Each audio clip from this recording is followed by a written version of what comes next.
All right. Well, welcome everyone. Thank you for taking the time. This is going to be a training on how to collect the primary data. And then later on in our one-on-ones, I'll go over a little bit more time on each of the tools or each of the survey instruments that you'll be using for this. So again, my name is Ileana Oropeza, and I will be the project coordinator for the primary data collection. I'll have a lot of time for questions at the end. So if you do have a question, you can either write it in the chat or save it till the end, but definitely ask a lot of questions. We'll take a break if we need to right in the middle, and then I'll end with just letting you know to complete the post-training survey. This is a post-training survey on this training specifically. So that way it just helps me grow and do a better job at explaining the protocols for each. So again, these are the meeting objectives. And so I will get started. So really the reason why you're all here is that you are our partners in collecting primary data for the community health needs assessment. And we usually refer to this as CHNA, community health needs assessment. So what this is, it's a report that we as hospital nonprofit entities in the region collect every 3 years. I've attached here the law that requires tax-exempt hospitals to collect this sort of data. So this year around is the first time we'll be working with nonprofits to collect the data, and we see a lot of benefit and merit to it as well. So we're excited to do it this way this time around in this cycle. So again, as I went over, we'll be collecting primary data in the form of a community-wide survey, a key informant interviews, and focus groups. So depending on your contract as a nonprofit, you will either collect everyone will collect the surveys, but depending on your contract, you can either collect more key informant interviews or do more focus groups. And again, during our one-on-ones, I'll explain to you all of the contracts and what will be the deliverables for each of your nonprofits. I've attached here also all the tools that you'll be needing in order to collect the 3 types of primary data. And again, I'll go over this in more detail when I meet with you later on this week or next week. So I'm going to start off with just explaining a little bit more about the surveys themselves. So the community-wide survey is composed of 63 questions. And they are placed in categories of either asking a few questions on demographics, a few questions on racial and equity questions. SDOH stands for social determinants of health. So it's going to ask questions on how they're living. And then parent caretaker is actually a few questions on if you're a parent or a caretaker, you'll answer those questions. If you are not, then we just have advised on the survey to skip these 9 questions. I believe there's 9 or 10. And then there's healthcare questions on their healthcare, their lifestyle, their opinions, and some questions on COVID-19, which again, we've added this time around. So the survey, it can be delivered online. So I'm going to provide you with a link, and that's going to be your survey link for each nonprofit. It's the same questions, except in order to keep track of how many surveys each nonprofit is collecting, we're going to do different links. And it could also be administered via paper. So you can print out the copy and actually even do like an interview kind of style with people in the community as well. Or they can do it themselves if you hand it to them, or you can do it via telephone. There's a lot of ways to collect the survey. The only thing is if you do it through telephone or through hard copy, we do ask that you upload the results to the link later on. So again, you'll receive this online link in the next few days, and you can start collecting the survey data as soon as your contracts are finalized. And we have the closing of the surveys to be in mid-November.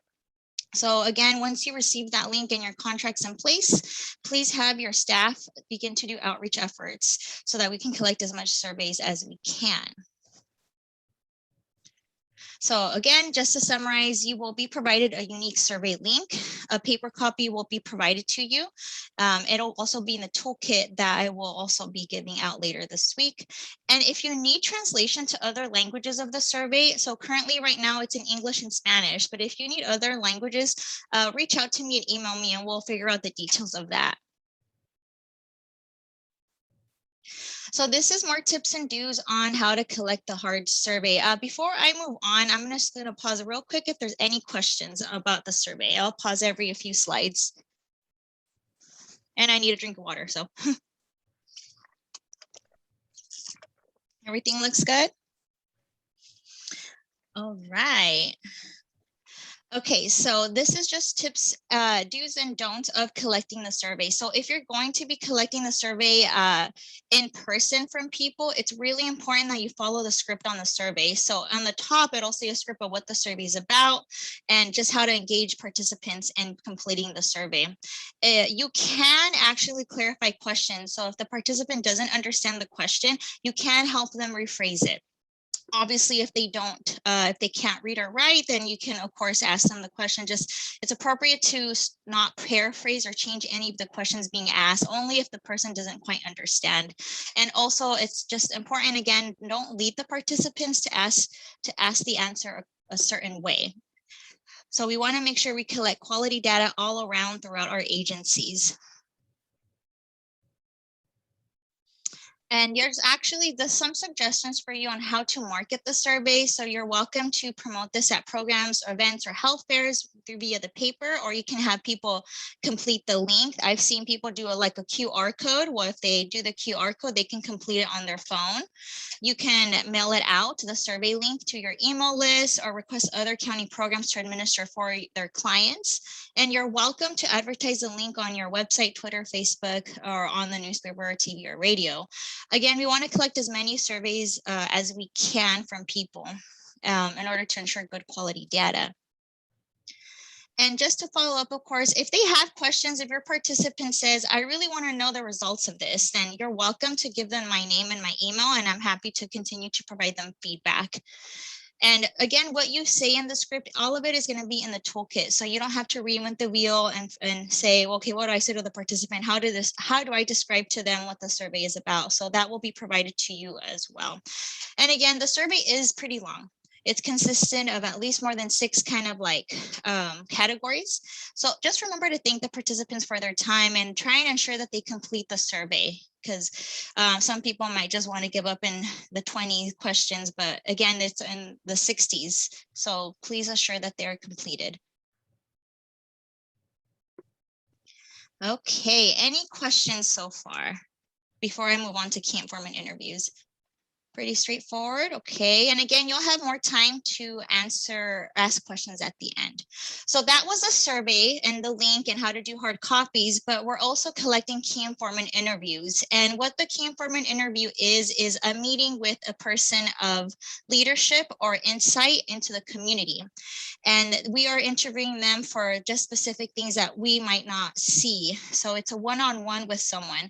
And for the purposes of this project, your nonprofit already has a list of predetermined people that you'll be expected to outreach to and ask these questions. So your role as a nonprofit is to schedule the interviews with the key informants, follow the scripts provided in the toolkit, record each meeting, and also take notes as well. I'll go over a little bit more about that in the next few slides, but you can conduct the meetings with the key informant interview in person if you'd like, or online. So you can do it through Zoom, WebEx, Teams, or in person, but it's important to remember to record each session, whether it's in person or online. So if you're doing it through Zoom, record it and save it on your computer. And I'll go over a little bit about how you're going to send that over. If you're going to meet in person, then a recording device will be provided to you. It'll be like a small recorder. Let's see if I can show you guys. Well, actually, I will show you at the end. And then also remember to, in order to recruit and schedule key informants, I have provided to you a list or a toolkit script of their email or phone. So if you're going to email them, it'll be a small script on what you say in the email. Or if you're going to, give them a call, then again, that's also provided to you, so you don't have to rethink about what you're going to say. This is a little recorder right here. Yeah, there it is. Feel like a YouTuber when they're showing their makeup. But it's really small, and I'll show you how to use it. I've done a job aid as well, so it should be pretty straightforward. The things that you'll need for key informant interviews is, first off, their consent form. So this is a form that's asking them for their permission to participate and assuring them confidentiality. So they'll sign that, and then you'll also submit a copy of that. And then the key informant general interview summary sheet. So this is where you're going to write your notes. And the KII questions are composed of 2 different types of interview questions. So the general, just ask general questions to the interviewee. But if that person is working in like youth children kind of services, like say for example this person that you're interviewing is a director of WIC, then you're going to give them the children youth interview summary questions. So this I've already, when you get the list right next to those names, I'll tell you which tool to use, so you don't have to kind of guess, oh, should I use this interview questions or the other. That will be predetermined for you, and I believe these are both like 10 or 20 questions. I'll go over a little bit more again what these are, but you're either delivering either or of these, not both. And again, audio record any session that you do with them, and make sure if you're meeting in person or through Zoom, it's important to collect your written notes or your typed notes during the interview. Some things that you will need if you're meeting in person is pens and printed paper or a tablet, but this we expect the CBOs to do with their own technology. And what we'll provide to you is the tools and the audio recording. But let me know if there's any issues with getting pens or printed paper, okay? Okay, this is just instructions on how to upload the recording so that I can receive it. I'll actually pause on this for a little bit because I'm going to show you a demo on how to do that. You will get slides. You will get like copy slides of this as well, so you can refer back on how to label and name all of the files. So don't worry about that just now. I know I've bombarded you with a lot of information. So again, pausing real quickly for questions on key informant.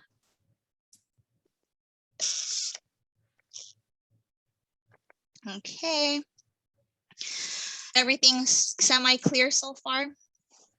Yeah, okay, awesome. So those are key informant interviews. So now we're going on to the focus group. So just as a background, focus groups are a group, a meeting with a few people in the community. So we really like to do focus groups just because it does reveal a lot of insight knowledge, almost like the KII, but this is coming from the community's perspective. So for a focus group for this project, we expect the focus group to be between 8 to 12 people, 10 being the ideal number.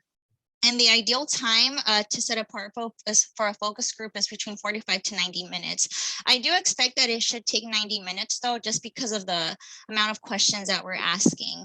So just keep that in mind when you're scheduling focus groups. And again, we're giving you the option to do these virtually or in person. Regardless of if you're going to do it virtual or in person, we are going to be providing $25 gift cards to each participant. The details of that though are pending, but I will follow up with you on how you can get your gift cards for the participants.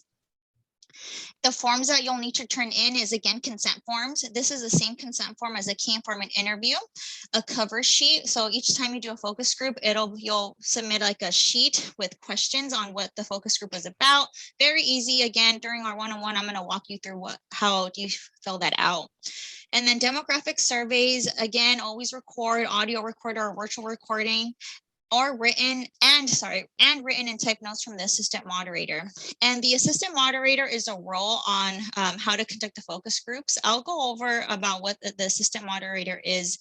Essentially, you need two people to run a focus group, the moderator and the assistant moderator. And I'm going to go over in detail what each of their roles are for the focus group. I'm also going to provide you a sample flyer. So you can use this flyer to recruit people. You are also welcome to do your own flyer, but I do want to just provide something to you all.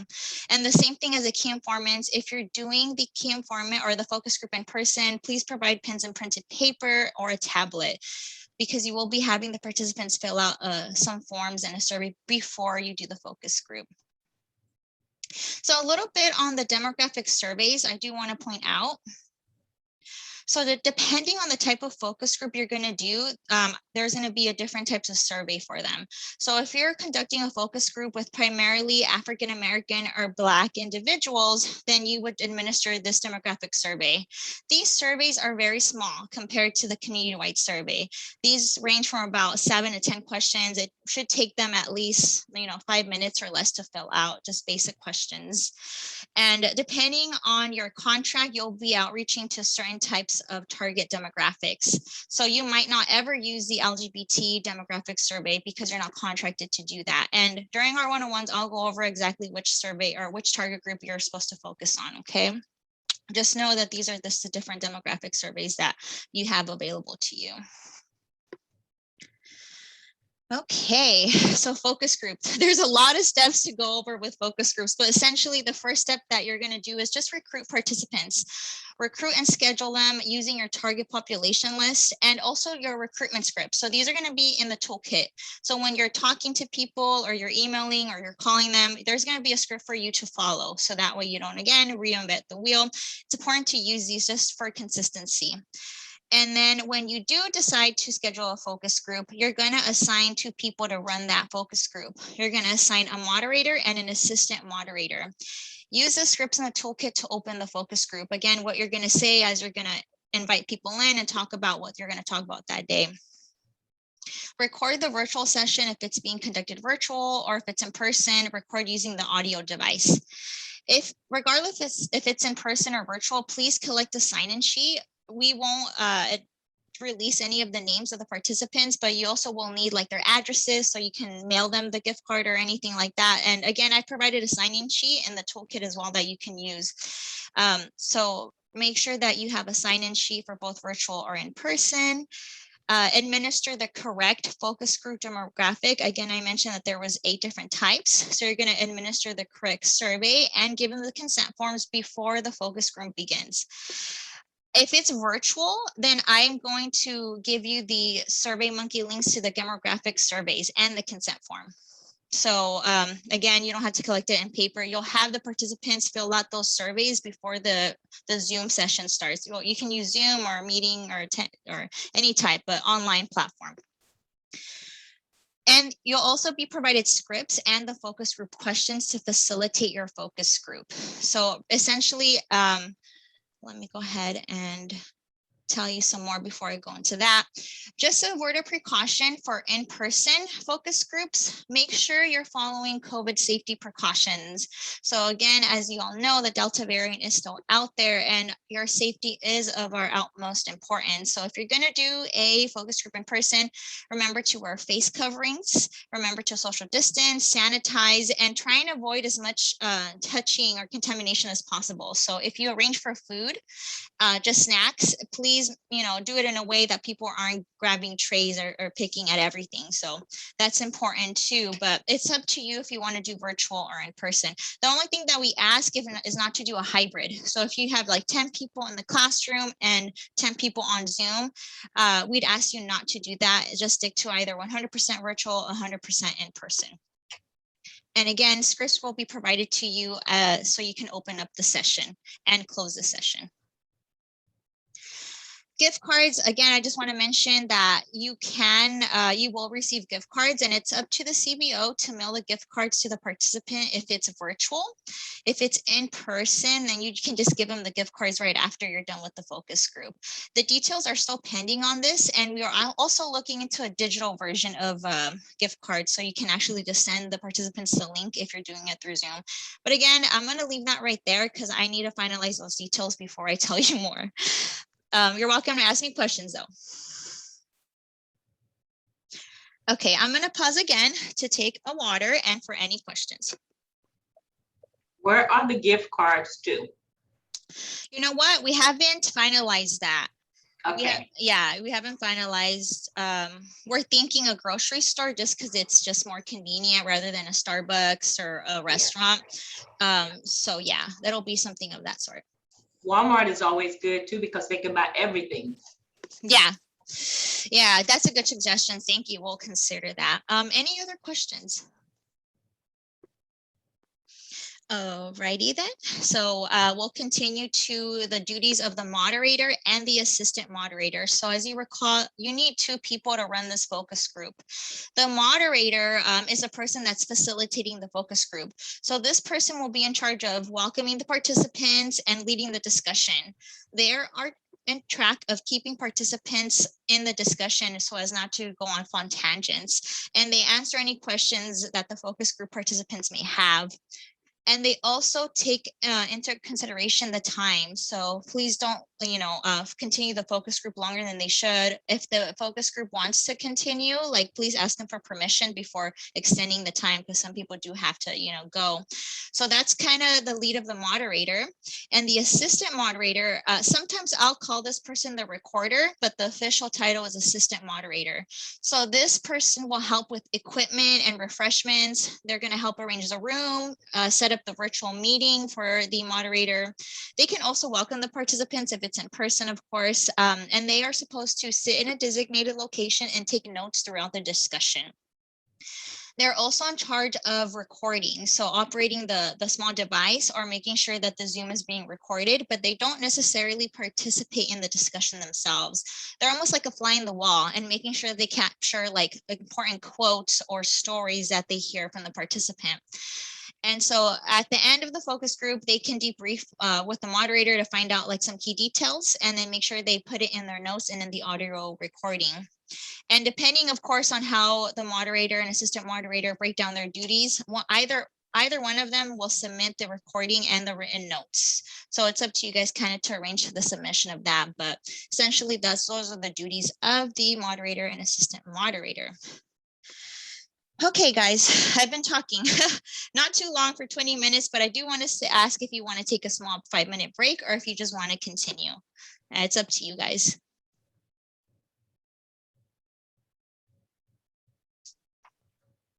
I say continue. Continue? Okay, all right. Goodbye, Mr. Pug.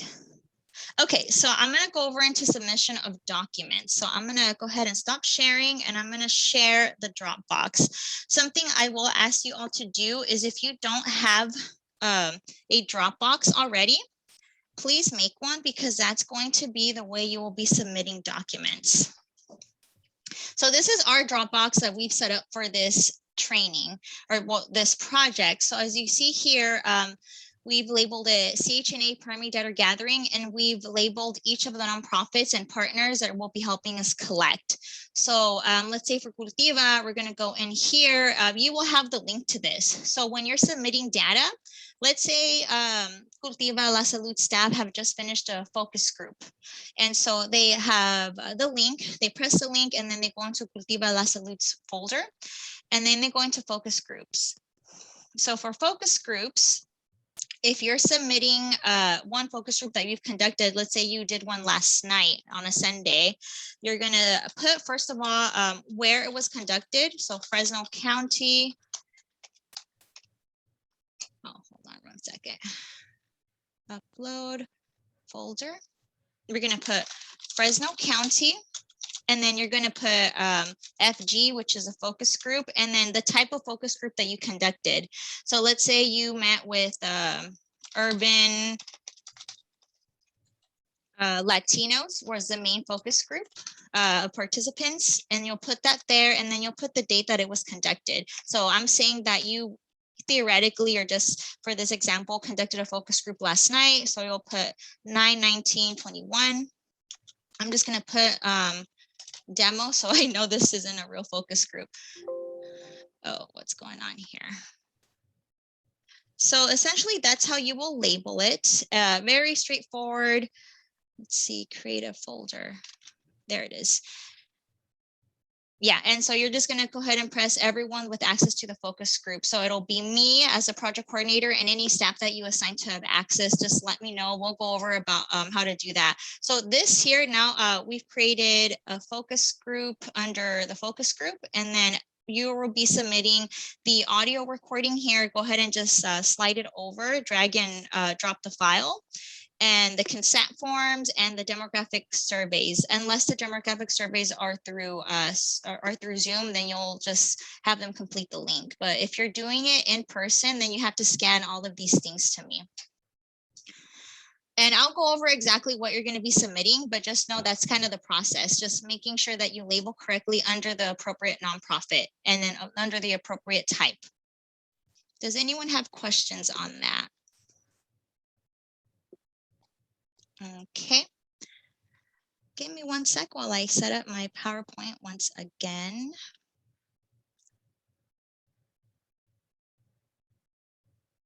Okay. So that's the gist of the using the Dropbox. And just as a summary, this is what you're going to be submitting for each type of primary data. So for the paper community-wide survey, if you're doing it through paper, then upload it to the link that you already have. If you're just having people do the link through the survey, then you don't have to do the online survey link, then you don't have to do anything more. But this is just for paper. You'll use the SurveyMonkey link. For the focus group and the KII, as I showed you, you're going to be using Dropbox to submit those types of documents. So for focus group, you'll need the cover sheet, the sign-in sheets, the consent forms. Again, if it's a survey link or a Dropbox, you can do that. You will be submitting the correct demographic survey that you collected and the audio recording.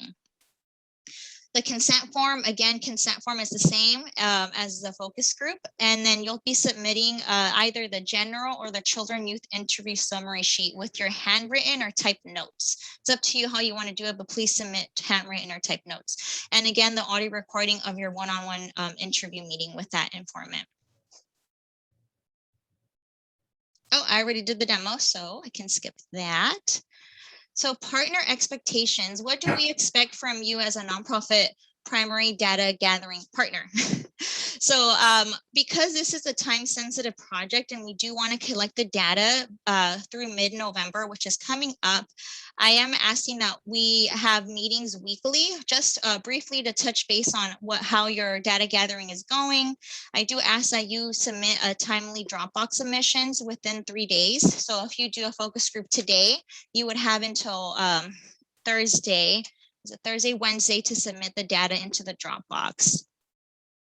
I ask that you also inform me about upcoming focus groups and KIIs on a weekly basis. So for example, if you have a focus group coming up through Zoom, please send that Zoom invite to me. I may or may not pop in just to see how you're doing. And again, if you have questions before the focus group starts, you can arrange a one-on-one with me and we'll walk through about how you're gonna facilitate that focus group. If you're unavailable to meet weekly, then email me for updates as well. That's also acceptable. But I do ask that you designate a primary contact person for your agency. So this is the person that I'll be meeting weekly and the person that I'll be mainly in contact with. So I know exactly who to email. So we'll talk more about who your primary contact person will be. But basically, just meeting weekly for now with me will be really helpful as we collect the data.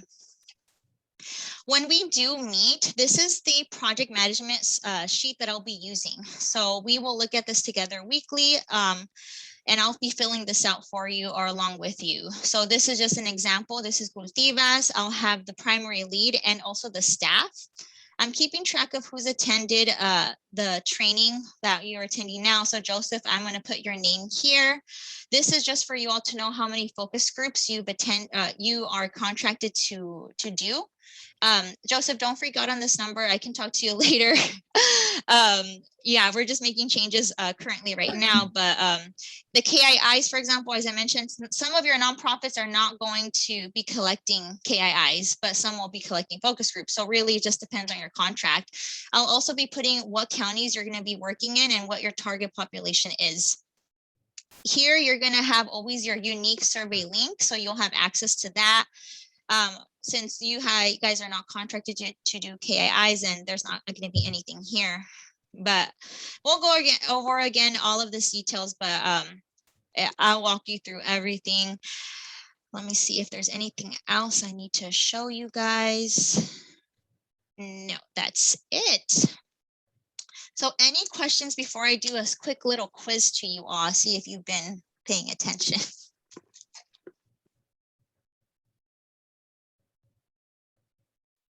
All right.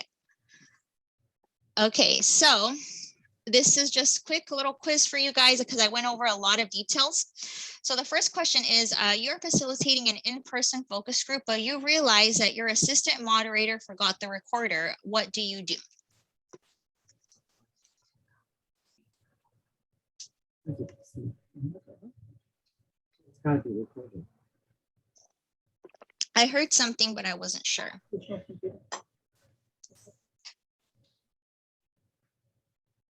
Did someone say something? I'm gonna say B. B, okay.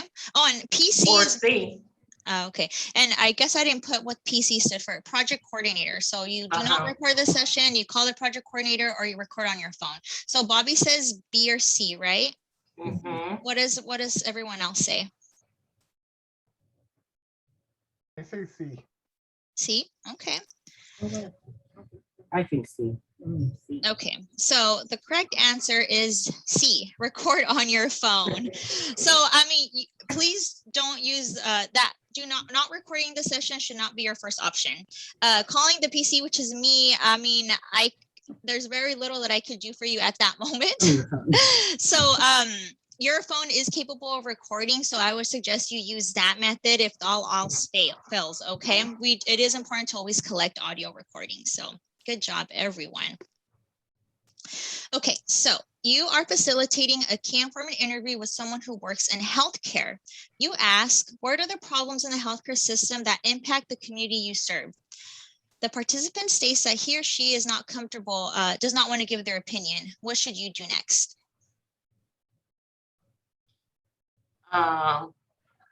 Go to the next question. Okay, go to the next question. Anyone else?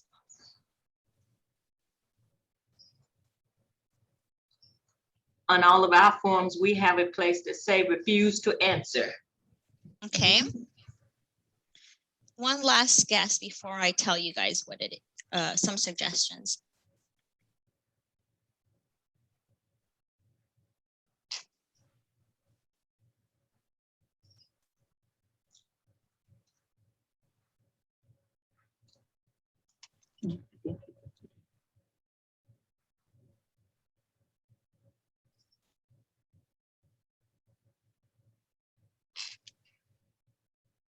I would do the same. I'd go to the next question. What was that, Shelley? I would do the same. I would just go to the next question because we're not supposed to lead them on how to answer. You know what, that is a good point, Shelley. You're not supposed to lead on how they answer. I have included in the toolkit just some things or some ways to phrase it. So maybe you can kind of encourage them to say. So here are just some suggestions. So you can, again, always assure the informant that all their comments are confidential. If you notice that the interview is hesitant or they may be feeling uncomfortable, maybe ask the reason why they're feeling uncomfortable, and then that may reveal some knowledge of information. It could even be that where you're giving the interview, it's in other people's earshot. So you can, kindly suggest if you want to, locate or move somewhere else, maybe that will make them more comfortable. If they absolutely do not refuse to say anything, of course, respect their wishes and say that's totally fine. I will say, though, that the purpose of the key informant interview is to collect qualitative data. So, try your best to try and make them comfortable. But again, if they're refusing, that's totally okay too. They have the right to refuse. Okay, true or false? Only trained staff can administer the in-person or the hard copy community-wide survey. I'm going to change this question to say hard copy or the paper community survey. True or false? True. Mhm. Answer is true. Yes. Mhm. However, There's a however. there's a however. Anyone, yes, it is true. Anyone can complete the paper survey. But if you're administering the survey to someone, you do want to be trained. At least I would suggest your staff look at the first 10 minutes of this where I talk about how to conduct or how to administer the paper survey. Anyone can complete, if they have the link to the survey, they can complete it online on their own. Just re-emphasizing that you assure that all the participants complete all the questions if they're going to do it on their own. The paper survey, we don't want to lead them to a response. So ask your staff to see this recording, or I can do a one-on-one with them also on, have them attend a one-on-one that I'll have with you because I will be going over the survey tools. But yes, you guys were all right.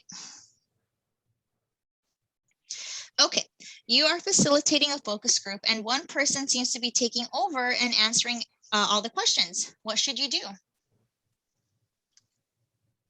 They give an opportunity for somebody else to answer. Okay. You guys are all nodding. Mhm. Well, yeah, essentially, how do you deal with a person that dominates the conversation? So you can redirect the questions to other people. You can say, let's hear from some other comments. You can say, you have some great examples, but let's hear from others. Or, thank you, what do others think? Again, these little kind of transitional comments are located in the toolkit in case you're struggling with navigating or keeping the participants on track. But yes. I believe this is the last question. True or false? If I record my interview with the key informant, then I don't have to submit my written or typed notes. False. Very true.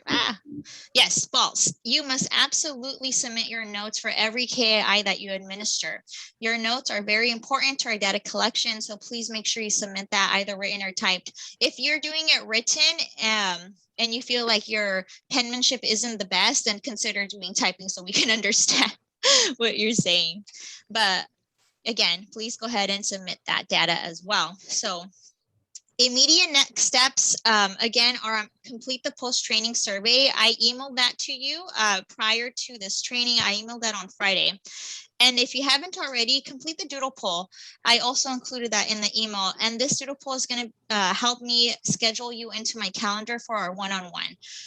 The other thing is to make a Dropbox account if you don't already have one with your agency. It's free to use, so all you have to do is make it. And then once you make it with your email, when we talk during our one-on-one, I'll get the info from you so I can grant you access to your folder on the Dropbox where you can submit your information. Who hasn't have received these doodle poll and the survey? Because I can drop them in the chat box right now, actually. Anyone not have these? Everyone has them. I can't see anybody's faces, so I wouldn't know. Shally, Antonia, you have them? I think I emailed that to you, Bobby and Joseph. Yes, and I forwarded to Antonia and to Shelley. Okay, perfect. So please complete that. The post-training survey is important not only to this data collection to show that we are training, but also just to myself so I can grow as a trainer. So I'd love to get feedback.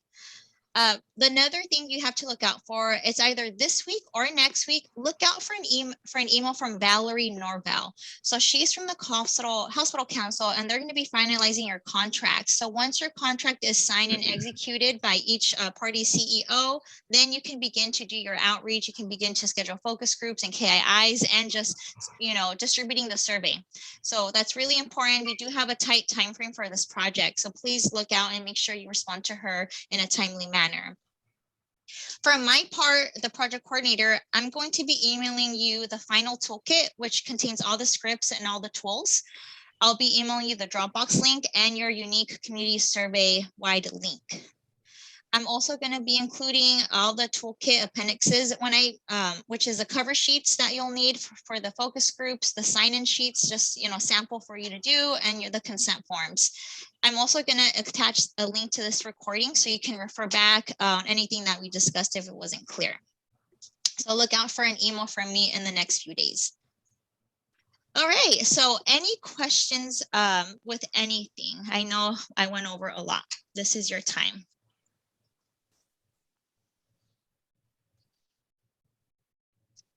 No questions. Okay. Was everything unclear? Are you unsure? If anyone wants to talk one-on-one, I actually could stop the recording because I believe there is no other things we have to